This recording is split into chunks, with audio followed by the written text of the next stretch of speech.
পেয়ে হারানোর বেদনা যে কত কষ্টের, মর্মে মর্মে তা উপলব্ধি করছিল রামনাথ। সে ভাবতেও পারেনি রূপাবতী এভাবে তাকে নিরাশ করবে। অন্তহীন হতাশা ও অসহায়ত্ব ঘিরে ধরে রামনাথকে। চারদিকে সে কেবল অন্ধকারের প্রলয় নাচন দেখতে পায়। জীবন এখন তার কাছে অর্থহীন। বেঁচে থাকার সব অবলম্বন তার হারিয়ে গেছে গহীন অন্ধকারে। হাহাকারের বিলাপ ধ্বনিতে দলিত মথিত হতে থাকে তার অন্তর। বোবা কান্নায় ভরে যায় হৃদয় মন। সে মনে মনে জপতে থাকে কেবল একটি নাম, রূপাবতী, রূপাবতী। এত কষ্ট, এত সাধনার পর রূপাবতীর সাক্ষাৎ তার জীবনে আবার ফিরিয়ে দিয়েছিল সঙ্গীতের সুর সুধা। রূপাবতীর এই সাক্ষাতের পর তার মনে হচ্ছে সে সুর এখন হৃদয় গহীনে কেবলই ডুকরে কেঁদে মরছে। কিন্তু রামনাথের জীবন তো একটাই, আর সেটা সে উৎসর্গ করেছে রূপাবতীকে। রূপাবতীহীন বেঁচে থাকার কোনো মানে হয় না। তাই যতক্ষণ প্রাণ আছে হাল ছেড়ে দেওয়ার পাত্র নয় রামনাথ। সে মনে মনে বলে, রূপা, আমাকে কষ্টের সাগরে ভাসিয়ে দিয়ে তুমি এভাবে দূরে সরে যেতে পারো না। সেদিন থেকে তার রোজকার রুটিন পাল্টে যায়।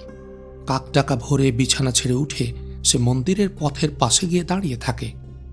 এই পথ শেষ হয়েছে একটি খালের সামনে। খালটি চারদিক থেকে ঘিরে রেখেছে মূল মন্দির। খালের উপর সাঁকো। নির্দিষ্ট সময় ছাড়া সাঁকো পার হয়ে ওপারে যাওয়ার অনুমতি নেই সর্বসাধারণের। শুধু যেতে পারে মন্দিরের কর্মচারী, সেবাদাসী, সাধু, পণ্ডিত ও পুরোহিতরা। সাঁকোর ওপারেই মূল মন্দির। সাঁকোর গোড়ায় সারাক্ষণ পাহারা দেয় মন্দিরের নিজস্ব পাহারাদার। রামনাথ ওই সাঁকোর গোড়ায় গিয়ে দাঁড়িয়ে পড়ত। তাকিয়ে দেখত পণ্ডিত, সাধু, দাসদাসী ও কর্মচারীদের আসা যাওয়া। কিন্তু রূপাবতীকে ওর দৃষ্টি খুঁজে পেত না। হতাশ হয়েও ফিরে আসত সৈনিকদের ট্রেনিং ক্যাম্পে, যেখানে ও থাকত। প্রথম দিকে নেজা ও তলোয়ার চালনায় বেশ নাম কুড়িয়েছিল রামনাথ। কিন্তু রূপাবতীর সাথে সাক্ষাতের পর তার সব উৎসাহ হারিয়ে যায়। কেমন যেন নিস্তেজ হয়ে পড়ে। কোনো কাজে আর আগ্রহ নেই। ফৌজি কমান্ডার তাকে ডেকে তুলে মাঠে পাঠাতে চেষ্টা করেন, কিন্তু মাঠে না গিয়ে রামনাথ উদাসভাবে এলোমেলো হাঁটতে থাকে। একদিন সন্ধ্যায় ও ক্যাম্প থেকে বেরিয়ে পায়চারি করতে করতে খালের সাঁকোর কাছে এসে দাঁড়ালো। খালের ওপারে রূপাবতীকে দেখতে পেল। রূপা ও নির্মলা কথা বলতে বলতে সাঁকোর দিকে এগিয়ে আসছে। রামনাথের হৃদয়ে ধুকধুকানি শুরু হলো। সাঁকোর কাছে এসে রূপাবতী থমকে দাঁড়ালো, কিন্তু নির্মলা ওর হাত ধরে টেনে সাঁকোর ওপর তুলে ফেলল। সাঁকোর মাঝামাঝিতে এসে রামনাথের উপর দৃষ্টি পড়ল রূপাবতীর। ও আচমকা থমকে দাঁড়িয়ে গেল এবং এদিক ওদিক তাকিয়ে এক ঝটকায় নির্মলার কাছ থেকে হাত ছাড়িয়ে নিয়ে পেছনের দিকে ছুটে গেল। নির্মলা হতবাক হয়ে ওর দিকে তাকিয়ে রইল এবং একটু পরে নিজেও ফিরে চলল। রামনাথের হৃদয় ধুকপুক করছিল। রূপাবতীর পালিয়ে যাওয়ার দৃশ্য সেও তাকিয়ে দেখল। নির্মলা হাঁটা ধরলে কোনো কিছু না ভেবে ও ছুটে গিয়ে অনুনয়ের সুরে বলল, একটু দাঁড়াবেন, একটা কথা বলি। নির্মলা ওর দিকে তাকালো।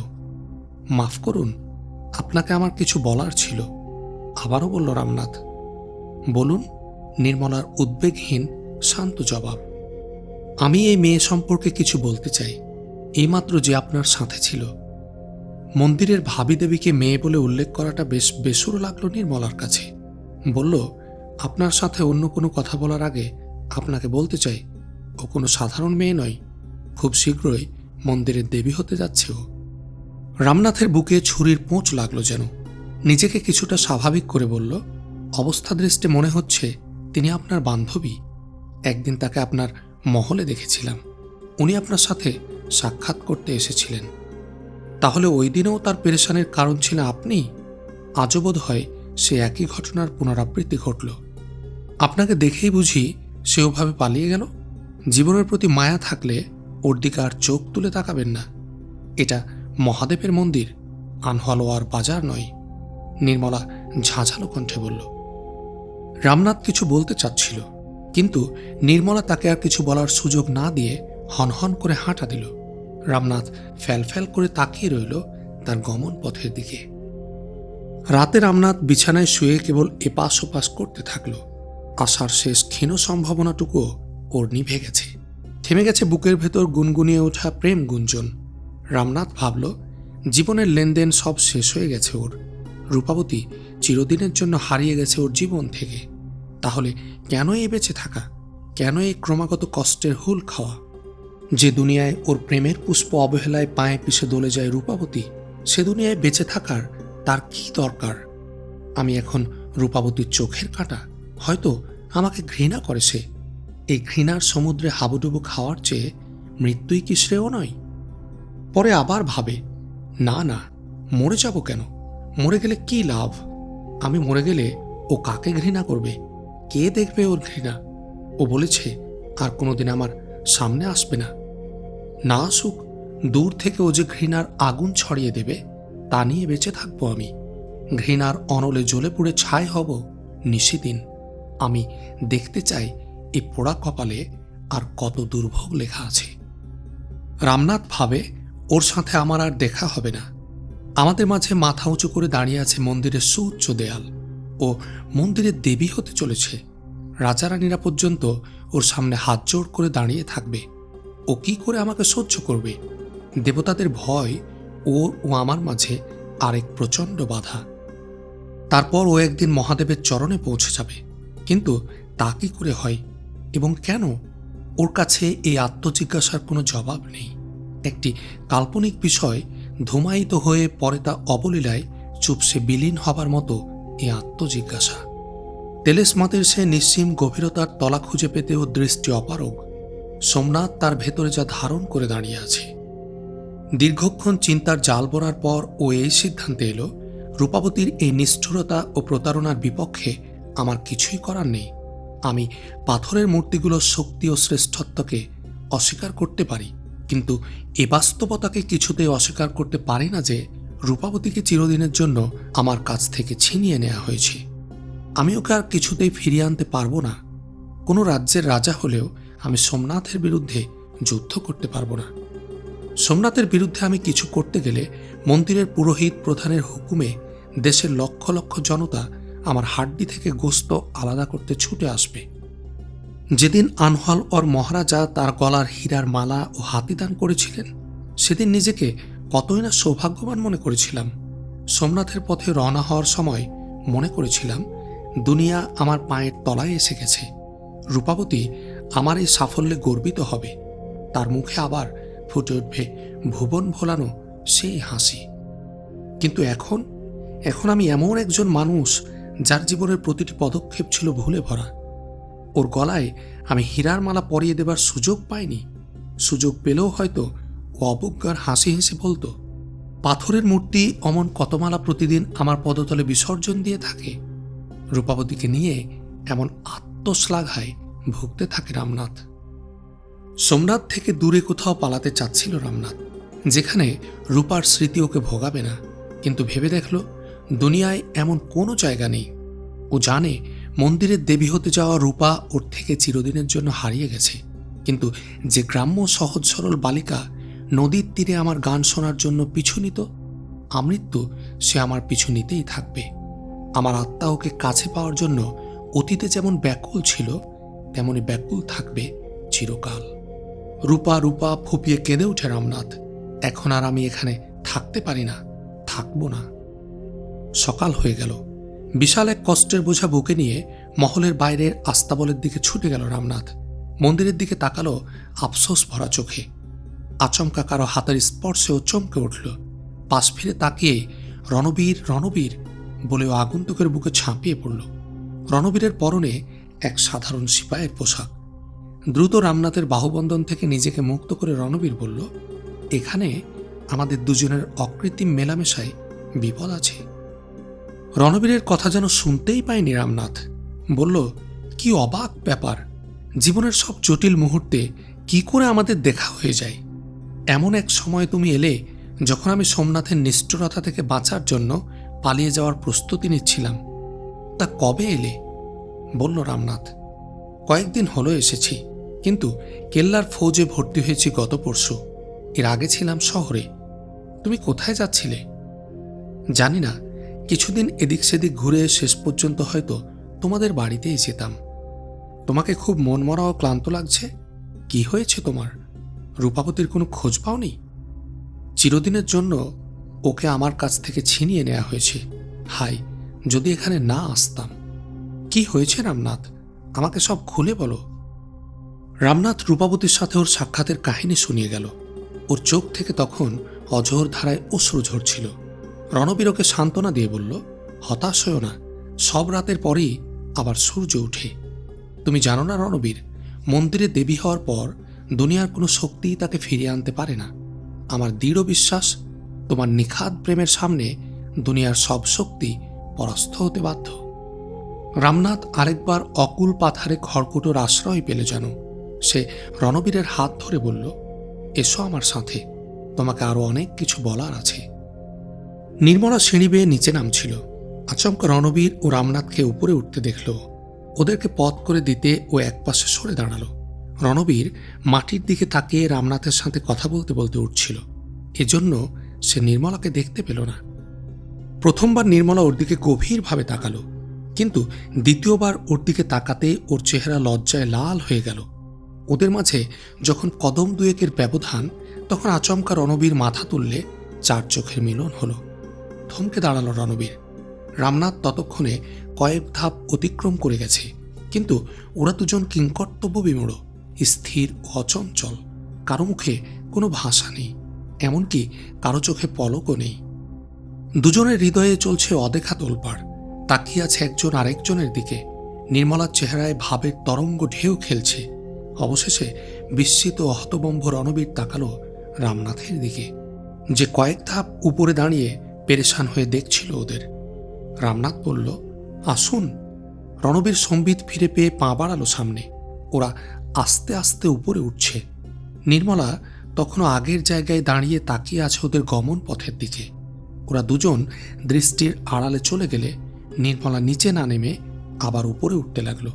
তার প্রতিটি কদম দ্রুত থেকে দ্রুততর হচ্ছিল। দোতলার এক কামরার সামনে দাঁড়িয়ে রণবীর প্রশ্ন করল, জানো ওই মেয়েটিকে? রামনাথ হাত তুলে পাশের কক্ষের দিকে ইশারা করে বলল, সে এই রুমের উপরের কামরায় থাকতো বলে জানি। শুনেছি আনহল ওর রাজার চাচা ওর বাবার দোস্ত। কিন্তু তাকে দেখে তুমি অমন বিব্রত হলে কেন? এ সেই জয়কৃষ্ণের মেয়ে। কেন তুমি তাকে আমাদের মহলে দেখনি? না, সেখানে দেখার সুযোগ হয়নি আমার। ওর বাবাও কি এখানে থাকেন? রামনাথের কাছে জানতে চাইল রণবীর। রামনাথ এ প্রশ্নের জবাব দিতে যাবে, সেই মুহূর্তে নির্মলাকে উপরে আসতে দেখে চুপ করল। সিঁড়ির মোড়ে এসে এক মুহূর্তের জন্য থমকে দাঁড়ালো নির্মলা। পলকের জন্য তাকালো ওদের দিকে। তারপর তরতর করে 3য় তলার সিঁড়ি বেয়ে উপরে উঠে গেল। রণবীর বলল, আমি ওর বাবা সম্পর্কে তোমার কাছে প্রশ্ন করেছিলাম। আমি ওর বাবা সম্পর্কে কিছু জানি না, তবে এটা অবশ্যই বলতে পারি তিনি এখানে নেই। এই মেয়ের কাছে কয়েকজন চাকর চাকরানি থাকে মাত্র। শুনেছি শিক্ষা গ্রহণের জন্য তার এখানে আসা ও থেকে যাওয়া। জানি না তোমাকে দেখার পর তার প্রতিক্রিয়া কি দাঁড়ায়। ইচ্ছা করলে সে তোমার জন্য বহু অনুকূল পরিস্থিতি সৃষ্টি করতে পারে।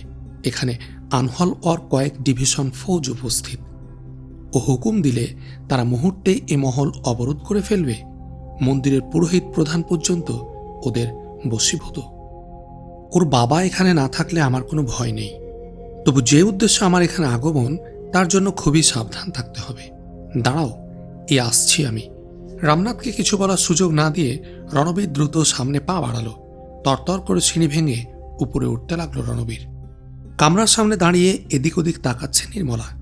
সিঁড়িপথে রণবীরকে উঠে আসতে দেখল। ওর চেহারায় ফুটে উঠল উদ্বেগ ও উৎকণ্ঠা।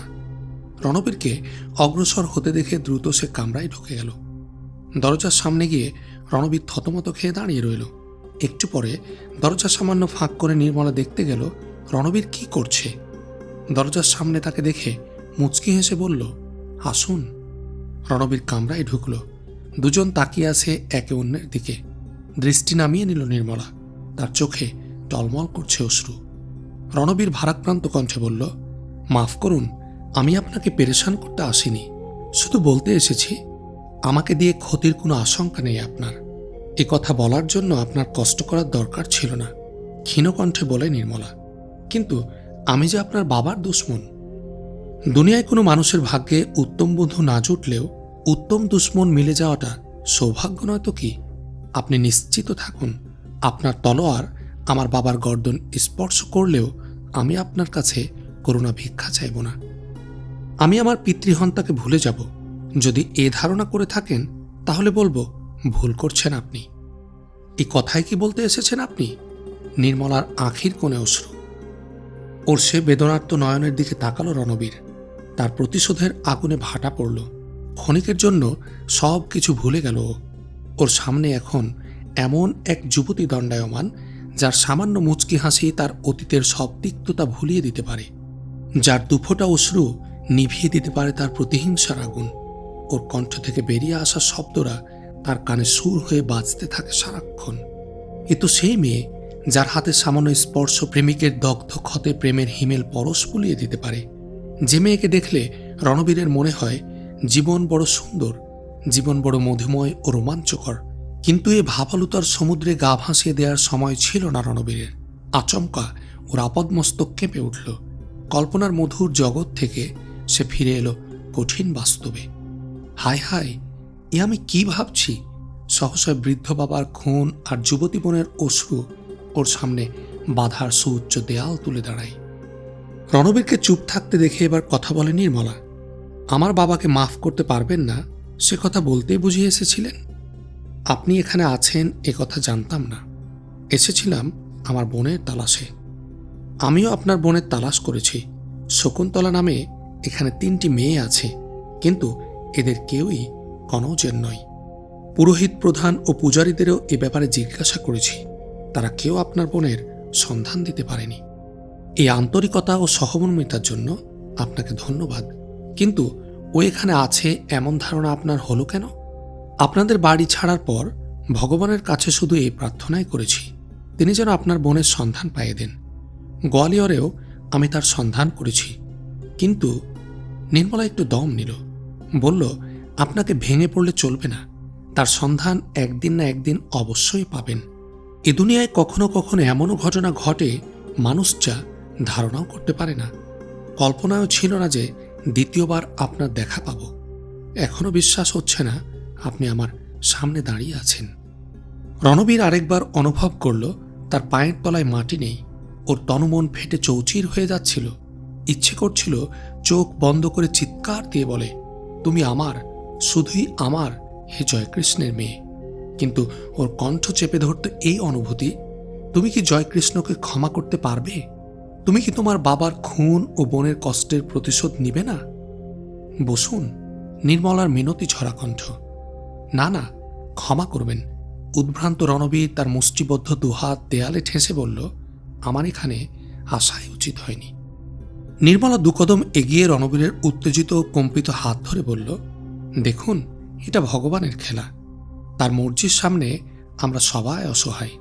কিন্তু রণবীর আচমকা তার হাত ছাড়িয়ে পেছন ফিরে ঝড়ের বেগে বেরিয়ে গেল। রণবীর, পেছন থেকে শোনা গেল নির্মলার কণ্ঠ। রণবীর অনুমান করল ভারী শেকল দিয়ে কে যেন তার পা আটকে দিয়েছে। থমকে দাঁড়িয়ে পড়ল, কিন্তু পেছনে ফিরে তাকানোর সাহস পেল না। কিছুক্ষণ এভাবে ঠায় দাঁড়িয়ে রইল। তারপর মনের সমস্ত জোর একত্র করে হঠাৎই আবার হাঁটতে শুরু করল। সে হাঁটছে আর প্রতি মুহূর্তে বাড়ছে তার চলার গতি। 2 তরুণী সিঁড়ি বেয়ে উপরে উঠছিল। রণবীরের বেপরোয়া চলন দেখে দ্রুত একপাশে সরে দাঁড়াল। রামনাথ দোতলার সিঁড়ির মোড়ে দাঁড়িয়েছিল। বলল, কি হলো রণবীর, তুমি এমন উদ্ভ্রান্ত কেন? কিছু না, নিজেকে সংযত করতে চেষ্টা করল রণবীর। একটু পর 2 বন্ধু একে অন্যকে শোনাচ্ছিল বিচ্ছেদের দিনগুলোর ঘটনার প্রবাহ। রূপাবতী সম্পর্কে কিছু কথা জিজ্ঞেস করে রণবীর বলল, আমি এখন কেল্লার বাইরে যাচ্ছি। ফিরে এসে বলতে পারবো তোমাকে কতটুকু সহায়তা করতে পারবো। রূপাবতীর বিপদ ঘনিয়ে আসছে। দ্রুত ওকে এখান থেকে বের করতে হবে। কি বিপদ? কেন, তুমি জানো না? যেই মন্দিরের দেবী হয় তাকেই নৃত্য পরিবেশন করতে হয়। আচমকা একদিন সে গায়েব হয়ে যায়। হ্যাঁ, শুনেছি, কিন্তু জলজান্ত একটা মানুষ কি করে মহাদেবের চরণে পৌঁছে যায় এর মাথামুন্ডু কিছুই বুঝলাম না। যদি আমরা জানতে পারি মন্দিরের বর্তমান দেবী কোন রাতে গায়েব হবেন, তাহলে স্বচক্ষে দেখতে পাবে সে কি করে মহাদেবের চরণে চলে যায়। কিন্তু এ কথা তো আজ পর্যন্ত কেউ জানতে পারেনি। কোনো এক রাতে আচমকা মন্দিরের ঘণ্টা বেজে ওঠে। লোকেরা মনে করে মন্দিরের দেবী মহাদেবের চরণে পৌঁছে গেছেন। পরদিন ওই দেবীর তাজ অন্য যুবতীর মাথায় পরিয়ে দেওয়ার উৎসব অনুষ্ঠিত হতে দেখা যায়। আমি এমন কিছু লোকের সাথে পরিচিত যারা সারাক্ষণ ওই রাতের অপেক্ষায় থাকে, যে রাতে তারা অসংখ্য দেবীকে মহাদেবের চরণে পৌঁছতে দেখেছেন। আমি এমন এক দেবী সম্পর্কে শুনেছি যিনি 4 বছর আগে মহাদেবের চরণ পর্যন্ত পৌঁছতে পৌঁছতে ফিরে এসেছেন। মন্দিরের প্রধান পুরোহিত কোনো দেবীর এভাবে ফিরে আসার খবর শুনলে গোটা সৈন্যবাহিনী লেলিয়ে দিয়ে হলেও তাকে খুঁজে ফিরবেন। আমি কিছুই বুঝতে পারছি না। ভগবানের দিকে তাকিয়ে আমাকে ঘটনা খুলে বলো। মন্দিরের দেবীর জীবনের মূল উদ্দেশ্যই হল পুরোহিত প্রধানের যৌন লালসা মেটানো। প্রধান পুরোহিত কারো প্রতি বিরাগভাজন হলে কিংবা প্রয়োজন ফুরিয়ে গেছে মনে করলে তাকে অন্য জগতে চালান করে দেন। রামনাথ ভীত কম্পিত কণ্ঠে বলল, তোমার কথার মানে তাকে মেরে ফেলা হয়? রণবীর মৃদু হেসে বলল, না না, তা নয়, বরং তাকে দূর সমুদ্রের এমন এক স্থানে ফেলে আসা হয় যেখানে সর্বদা মানুষ খেকো মাছ রক্তের নেশায় ঘুরে বেড়ায়। না না, আমি এটা মানতে প্রস্তুত নই। কেউ হয়তো তোমাকে ভুল বলেছে, এটা অসম্ভব। রামনাথ চোখ গোল গোল করে নিজের অবিশ্বাসের কথা বলল, সত্যি বলতে কি, এটা এক বাস্তব অভিজ্ঞতা। তোমার মানা কিংবা না মানায় এতে কিছু আর যায় আসে না। তোমার মনে কষ্ট দেওয়ার জন্য এ কথা বলিনি। তবে তোমাকে বলতে পারি, তোমার রূপাবতী এই বেদনাদায়ক পরিস্থিতি থেকে বেঁচে যাবে। এখন আমি উঠি। রণবীর উঠে দাঁড়ালো। রামনাথ জিজ্ঞেস করল, কোথায় যাও? শহরের বাইরে দরিয়ার কিনারে এক সাধু বাস করেন, নাম ভগবান দাস। আমার প্রয়োজন মনে করলে তার ওখানে চলে এসো। শহরবাসী তাকে চিনে, সুতরাং তাকে খুঁজে নিতে খুব একটা কষ্ট হবে না। রণবীরের সাথে সাক্ষাতের দ্বিতীয় দিন। নির্মলা পাঠ শেষ করে মহলে ফিরে এলে চাকরানী বলল, এইমাত্র আপনার বাবা এসেছেন। তিনি কামরায় আপনার জন্য অপেক্ষা করছেন। পিতার এ আগমন অপ্রত্যাশিত। কদিন আগেই তিনি চিঠি দিয়ে জানিয়েছিলেন রঘুনাথের চেষ্টায় আনহলওয়ার রাজা তাকে একটা জায়গিরের ব্যবস্থা করেছেন। তিনি তার দেখাশোনায় ব্যস্ত, এজন্য 3-4 মাস সোমনাথে আসতে পারবেন না। পিতার আগমন সংবাদ শুনে দ্রুত পায়ে এসে কামরায় ঢুকল নির্মলা।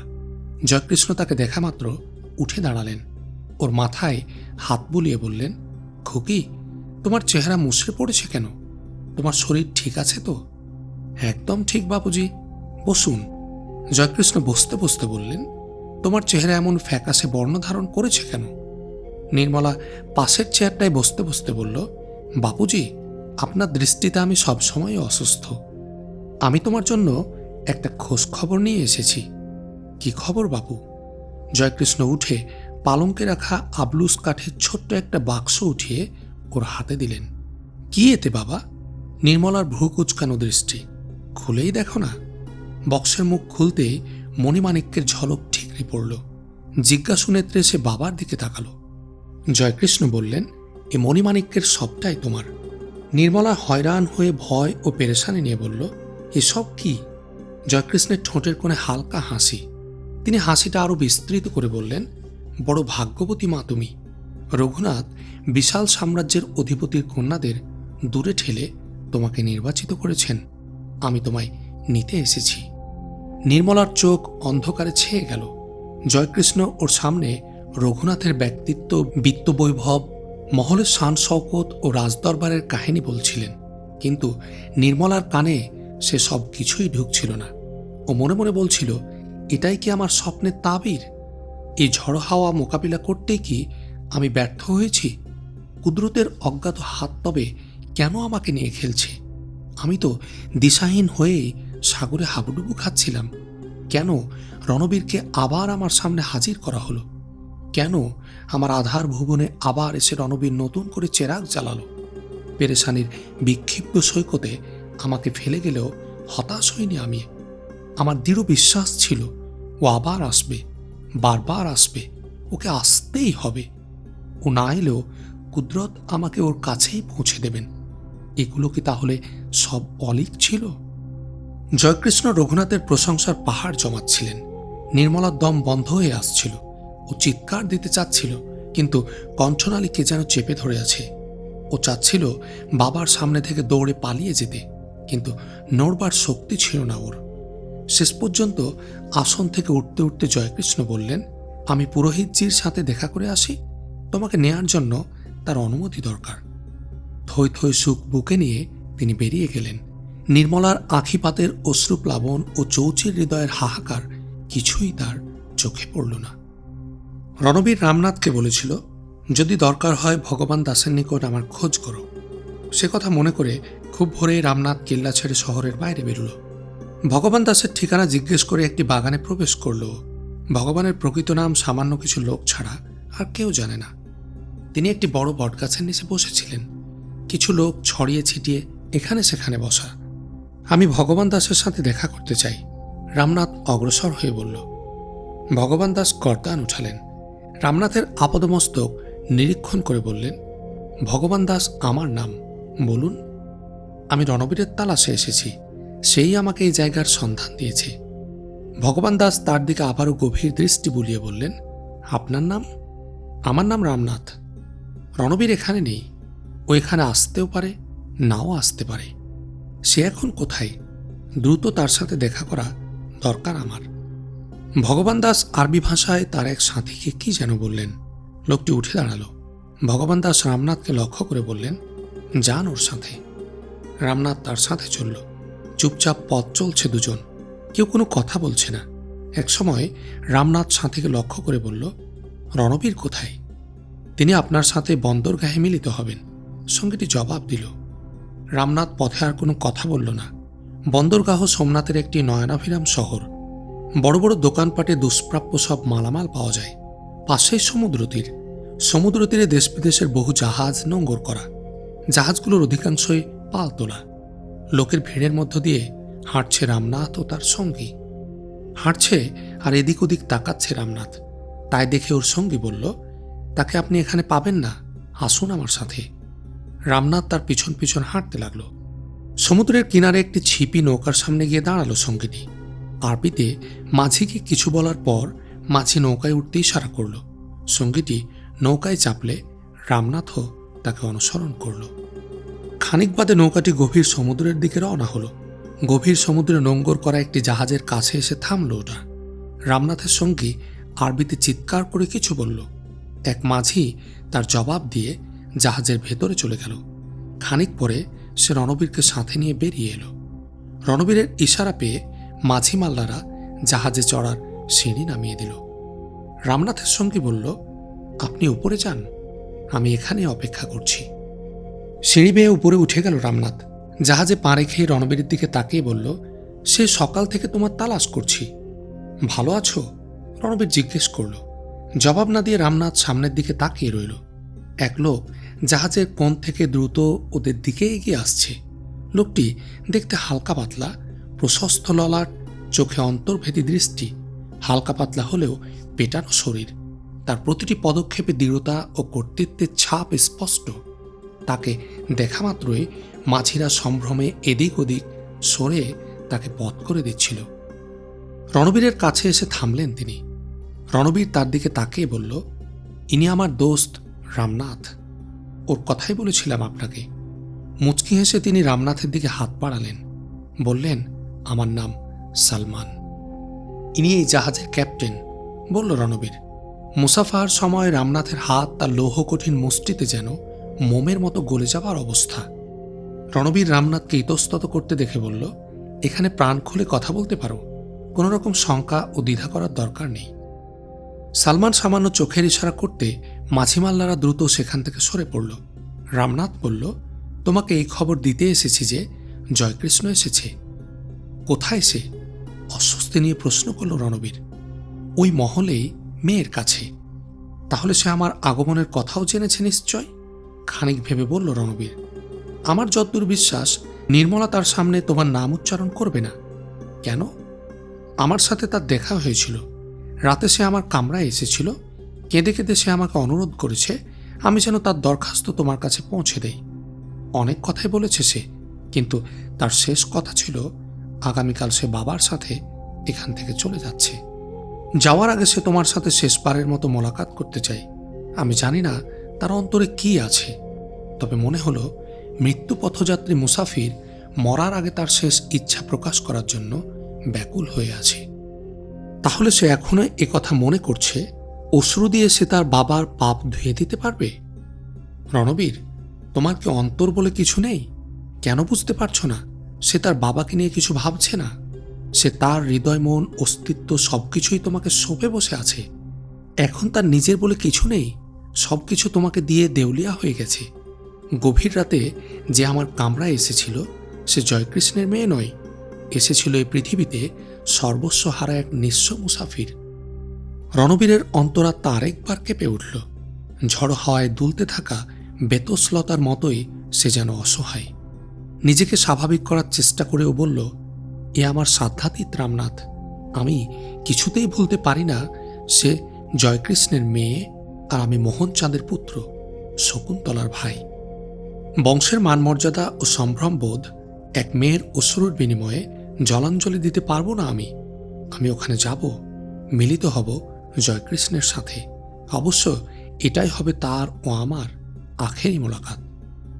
কিন্তু আমি তোমাকে জয়কৃষ্ণের সামনে যেতে দেব না।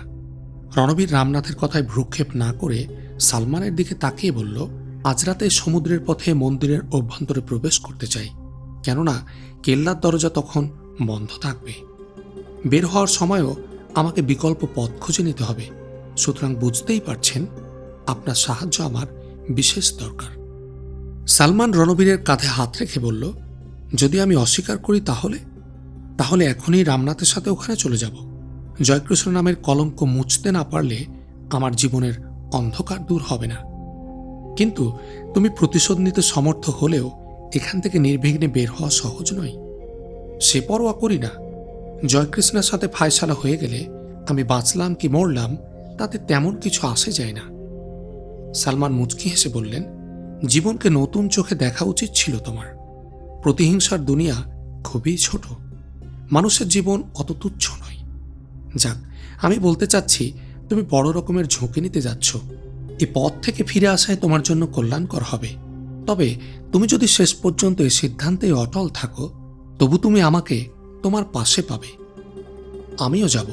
আমিও যাব তোমার সাথে, বলল রামনাথ। না, তুমি এখনই ফিরে যাও। সূর্যাস্তের পরপরই আমি উপস্থিত হয়ে যাব। লোকদের পূজাপাঠের সময় আমার জন্য উত্তম সময়। মহলের দরজায় তুমি আমার জন্য অপেক্ষা করবে। আমার সম্পর্কে নির্মলাকে কিছু বলার দরকার নেই। সন্ধ্যা পর্যন্ত আমি মহলের বাইরে থাকব। বিদায়কালে সালমান বললেন, আমরা আবার মিলিত হব। আপনার দোস্তের মুখে আপনার পুরো কাহিনী শুনেছি। আপনি কখনো সাহস হারাবেন না, হিম্মত হারা হবেন না। রামনাথের মনে আবারও নতুন আশার আলো জেগে উঠল। সে আশার আলো চোখে নিয়ে সে তাকালো সালমানের দিকে। সালমান তার চোখের ভাষা পড়তে পেরে বললেন, তুমি ওই মেয়েটাকে কোনো ক্রমে মন্দির থেকে বের করতে পারলে এই জাহাজ হবে তোমার উত্তম আশ্রয়স্থল, তার এবং তোমার জন্য এক নিরাপদ ঠিকানা। হৃদয়ের ধুকপুক কোনো ক্রমে সামলে রামনাথ বলল, আপনি এখানে কতদিন থাকছেন? যতদিন তোমার সমস্যা না মিটবে ততদিন পর্যন্ত। এ কথায় রামনাথ যেন আকাশ হাতে পেল। আনন্দে চিকচিক করতে লাগলো তার চোখ মুখ। তারপর আচমকা কি একটা মনে আসায় রামনাথের মন হতাশায় ছেয়ে গেল। সে বলল, আমার মনে হয় না সে স্বেচ্ছায় মন্দির থেকে বের হবে। সে মন্দিরের দেবী হলে অবশ্যই তার চিন্তার পরিবর্তন ঘটবে। যে রাতে তাকে দেবী বলে ঘোষণা করা হবে সে রাতেও চিৎকার করে তোমাকে ডাকবে। রামনাথের দম যেন বন্ধ হয়ে আসছে। সে অনুনয়ের স্বরে বলল, এ ধরনের কথা আমি এর আগেও কয়েকবার শুনেছি, কিন্তু বিশ্বাস করতে পারছি না। কিন্তু আপনার চেহারা বলছে আপনি মিথ্যা বলছেন না। ভগবানের দিকে চেয়ে বলুন, আপনার এই কথার মানে কি? এর মানে তো তাই যা শত শত বছর ধরে এদেশের কুমারী মেয়েদের সাথে করা হচ্ছে। এ এক কঠিন বাস্তবতা, যার ভয়াবহ পরিণতি কম বেশি সবারই জানা আছে। এখনও এক নারী মালাবারে গোপনে জীবনযাপন করছে। বছর চারেক আগে সে মন্দিরের দেবী ছিল। মন্দিরের পুরোহিত তাকে ভোগ দখল করার পর নতুন একজন সুন্দরীর আগমনে কপাল পড়ে তার। পুরোহিতের মন উঠে গেলে মহাদেবের কাছে পৌঁছানোর নাম করে তাকে সমুদ্রে নিক্ষেপ করা হয়েছিল। রামনাথ বলল, আমার যদ্দূর বিশ্বাস রূপাবতীর এমন পরিণতি হবে না। ভগবান ওকে সহায়তা করার জন্যই আপনাকে পাঠিয়েছেন। আমি আল্লাহর কাছে দোয়া করি তিনি যেন তোমাদের সাহায্য করার শক্তি দেন।